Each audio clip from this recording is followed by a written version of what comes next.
Something subtle just cracked open behind the fabric of the ordinary, and while no alarms went off, everything quietly tilted. The change didn't arrive with ceremony or thunder. It slipped in like a soft rearrangement of gravity. Venus has moved into Revati Nakshatra, but that's not just an astrological headline. It's more like an invisible key turning in a door that most people didn't even know was there. From here on, the usual rhythms won't quite sound the same. It's as if the air itself is humming on a new frequency, and the body catches it before the brain can decode it. Think about it. Hasn't something already felt slightly off in the last few hours? Not wrong, just unplaceable. Revati is not just a star cluster.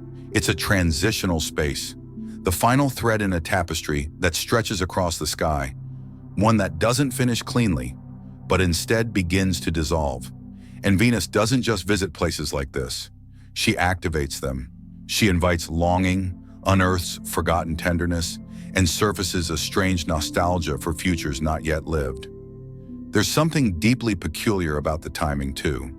Just when it felt like clarity might finally arrive, the lines blur again, but not into confusion, into depth, into something that asked to be felt rather than figured out.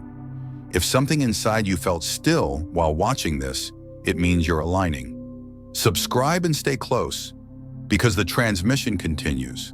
And isn't that where it always begins?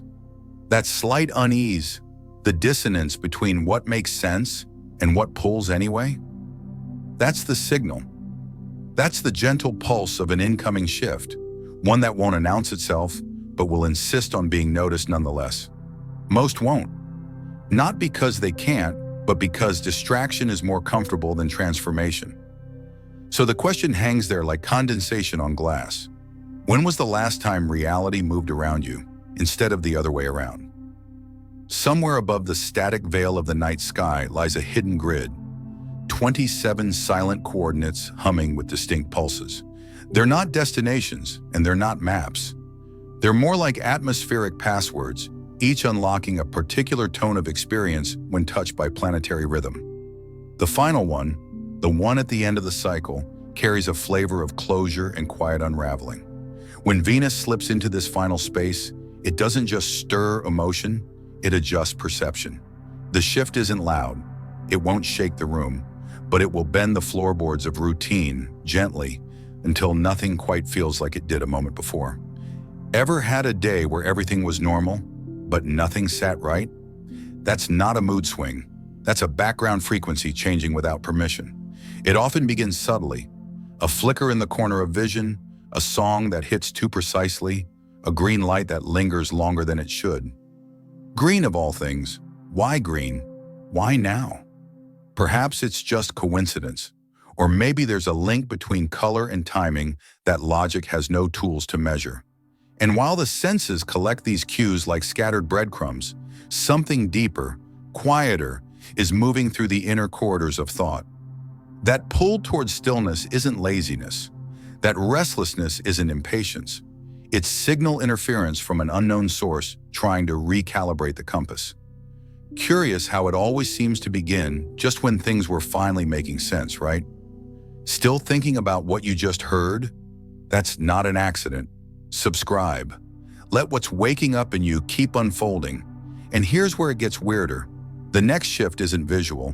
It's auditory, not in a mystical sense, but literally. The brain picks up rhythm before language, and rhythm has started to misfire in familiar places. Sounds that should fade stick around. Conversations echo differently. Silence is no longer just absence, it's charged. So let's pause the overthinking. Let's rewind. Has anything sounded off lately? Even if nothing was technically wrong? Because that's the threshold, and it's already humming. Lately, sound has stopped behaving. There's no technical malfunction, no broken speaker, no faulty reception, just a quiet shift in how auditory space is being perceived. A phrase that once felt harmless now carries a strange weight. A casual sentence might trail off in memory like it never belonged to the room it was spoken in. At first, it feels like a glitch, like the edges of language are fraying. But then it keeps happening. A note lingers too long. A laugh echoes in the wrong pitch. An ordinary silence grows heavy. This isn't psychological drift, it's vibrational retuning. Venus crossing gravity doesn't correct the signal, it intensifies it, as though inviting the atmosphere to lean in and speak through resonance instead of words. This influence transforms familiar sounds into unfamiliar presences. The grocery store becomes a sound chamber. The voice on the phone feels like it's dialing in from a place just slightly out of sync with your ear. Even personal memories, the internal recordings once used for comfort, begin to play differently, as if some filter has been laid across the past. It's not unpleasant, just displacing. The sonic texture of the world feels curved, as though listening has become a form of spiritual echolocation. Isn't that strange? That a conversation could feel both shallow and profound, depending solely on the undercurrent of tone? And here's the paradox. It's not the words themselves, not the melody or message. It's the subtle pulse underneath, a resonance shaping perception like an unseen tuning fork in the background of reality. Most will dismiss it as imagination, but those who lean in might realize it's a form of guidance, not in instruction, but in vibration. So let's stop here for a second. Has anything sounded too real lately? Too precise? Too close? Because when the ear becomes a doorway, hearing stops being passive. It becomes a portal. Lately, events have begun to arrange themselves in a way that doesn't quite follow the usual playbook. Wishes aren't waiting in line. There's no need for scripting, no ritual offering, no carefully crafted intention. Instead, it's the throwaway phrases, the offhand remarks, the side comments laced with irony that are being picked up and processed into reality. Not because of effort, but because of neutrality. There's no friction in the relaxed statement, no energetic resistance, and with this Venus in Ravati current smoothing out the gaps, even the most casual expressions become seeds. Not dramatic, not magical, just efficient. Momentum is doing the work now, and the path of least resistance is beginning to respond faster than the mind can track. You're not here by mistake. If this felt like home, it probably is. Subscribe and stay where the deeper truths live. These aren't affirmations. They aren't even wishes. They're unguarded leaks from the subconscious, and that's what makes them potent. The mind steps aside for a moment, and the raw code slips through. A sarcastic laugh, a curious "what if?", a tired "I could really use a break," and the world replies, not with fireworks, but with quiet compliance. And isn't that a little eerie? That the moments we don't try are sometimes the ones where the script flips?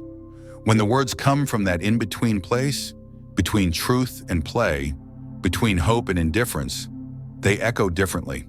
They don't ask for permission, they arrive already woven into the fabric. Here's a thought worth pausing on. Maybe the most powerful forms of expression aren't the ones offered with ceremony, but the ones delivered with no attachment. Like breath slipping through parted lips before thought has had a chance to intervene? Could it be that the world listens more closely when it senses no agenda, no desperation, just the clean ring of a statement left unchained?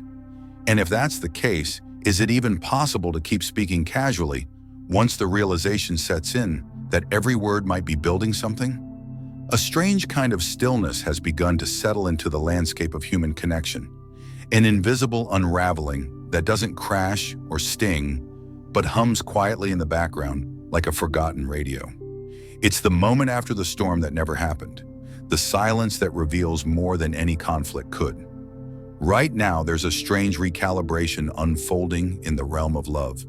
Not the grand gestures or dramatic breakups, but a slow, dawning realization that much of what passed for closeness June have been shaped more by longing than by truth.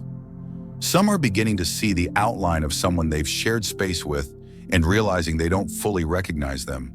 Not because the person changed, but because the lens finally cleared. There's no villain here, no deception, just the slow fading of a once vivid sketch that was never entirely based on reality. What's coming next might just be the missing piece you didn't know you were looking for.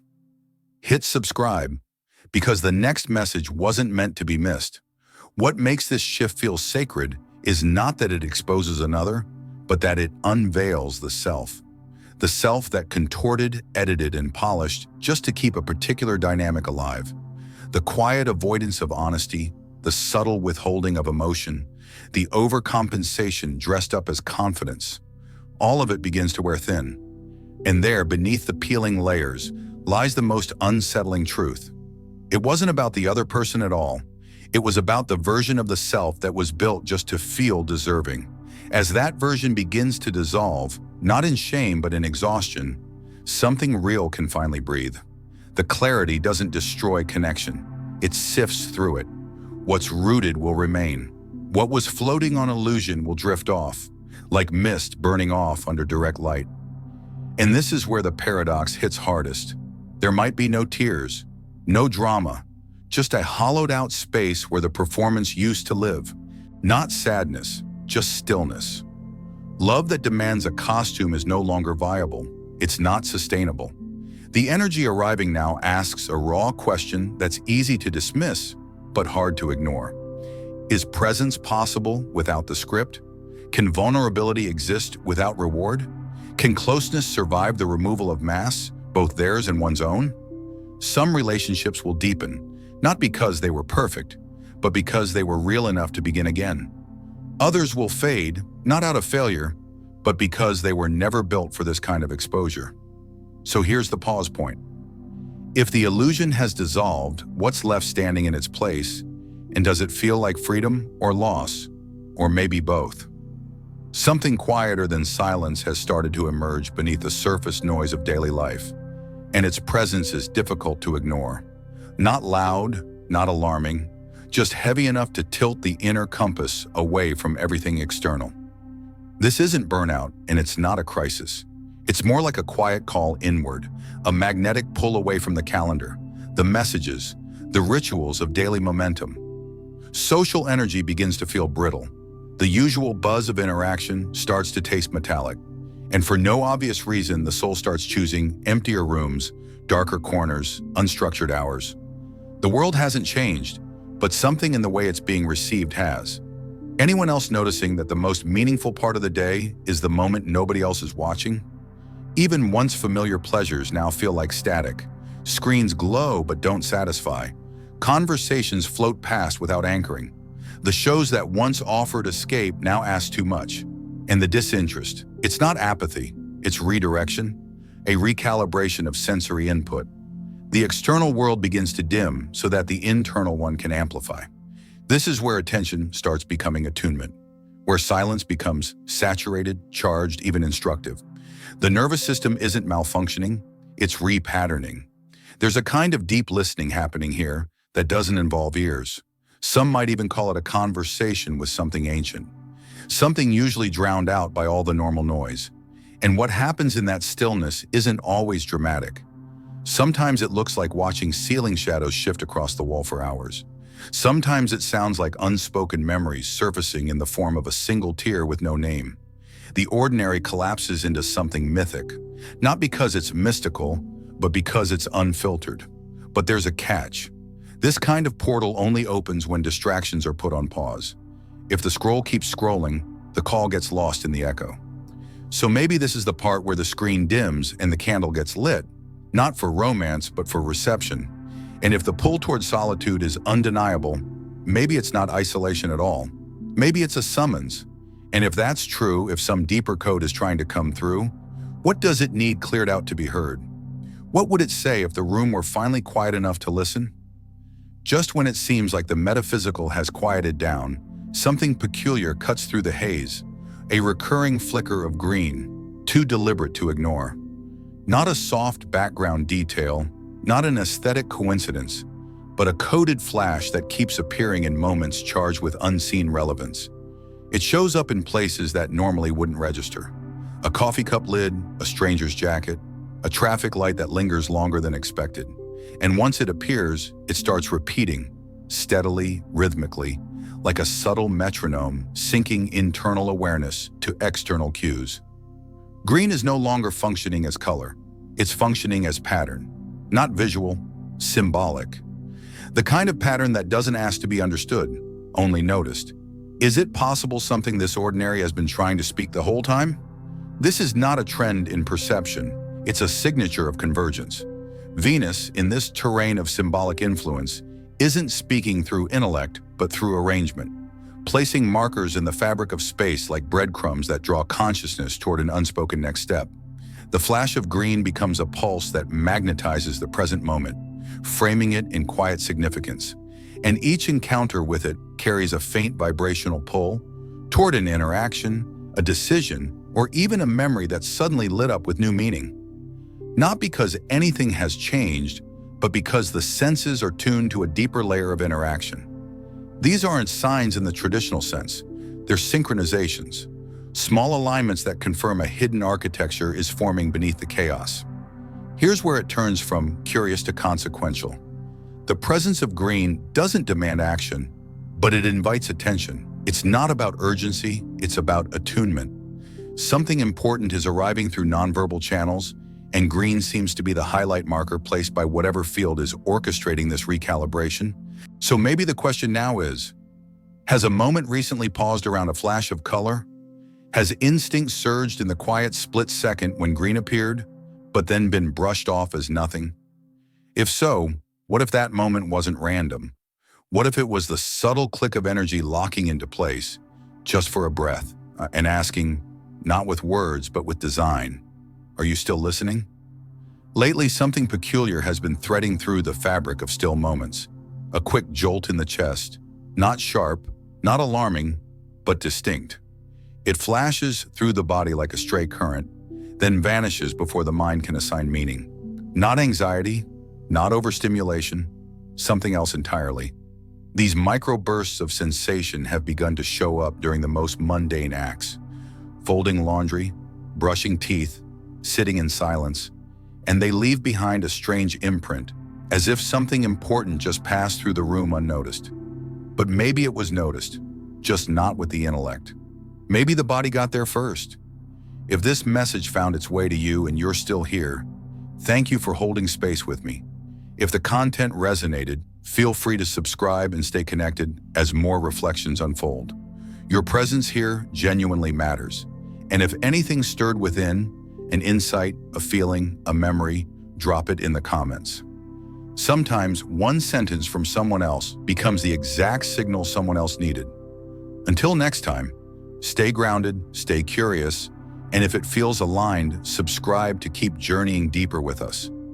These sudden pulses don't carry narrative. They arrive as data, pure, immediate, somatic. And what makes them so compelling is their timing. They often show up right before or after small decisions that ripple outward in big ways. A name that suddenly resurfaces, a half-second hesitation that redirects a plan. These aren't coincidences. They're internal alerts, a kind of energetic preview of alignment clicking into place. With Venus moving in this particular field, the body begins to process cues ahead of thought. Somatic intelligence takes the lead, bypassing the need for logic or explanation. The pulse hits, the field shifts, and only later do the pieces begin to line up. Think of it like a soft inner lightning bolt, quick, bright, and coded. Here's the strange part. These jolts often happen right at the edge of something, a timeline junction, a message received, a new layer about to unfold. And while they don't demand action, they invite pause, a deeper breath, a glance around. What just changed? What memory flickered through the mind at that exact second? What phrase was about to be spoken or swallowed? These moments don't announce themselves with clarity, but they don't lie either. So here's a question to sit with. If the body is now the messenger, what is it trying to tell that the mind keeps missing? Because whatever this is, it's not random. And lately, it's been happening more than ever. Objects are beginning to behave in ways that challenge the assumptions of physical continuity. A key vanishes from a table that hasn't been touched. A journal isn't where it's always kept. The drawer is checked, twice, then a third time, and still nothing. Hours pass, maybe days, and then, without fanfare, it's back. Right where the hands had already searched. These aren't memory lapses. They're threshold ripples. Something is shifting in how form and awareness are relating to one another, and it's subtle enough to dismiss until it keeps happening. This isn't a malfunction of attention, it's a rearrangement of location itself. The structural integrity of reality isn't collapsing, it's softening, enough to allow adjustments in flow, presence, and timing. This isn't just about objects. The memory fabric is thinning too. Conversations slip through cracks. Dreams feel more vivid than waking hours. Entire events are forgotten and then retrieved days later like files misfiled in consciousness. It's a reorganization of access points. Venus, in this particular phase, doesn't follow sequence. It drapes meaning across perception like layered light, redirecting the senses away from permanence and toward resonance. So if something disappears, maybe it's not lost. It's just been filtered out by a shift in alignment. And when the internal calibration changes again, the object returns. Not because it moved, but because the version of the timeline that includes it has become relevant again. Is it possible that reality isn't fixed, but responsive? Here's the invitation buried inside the disorientation. Perhaps misplacement is a message. That vanished hoodie before a night out? It might be blocking an encounter that doesn't serve. That pen missing the moment before writing something vulnerable? Maybe the timing wasn't clean. This isn't superstition, it's signal management. And in this softened grid, the system is responsive. So maybe the question now isn't, where did it go? But what just shifted? But what just shifted? Because if the fabric of the moment is in motion, then attention isn't just observation, it's participation.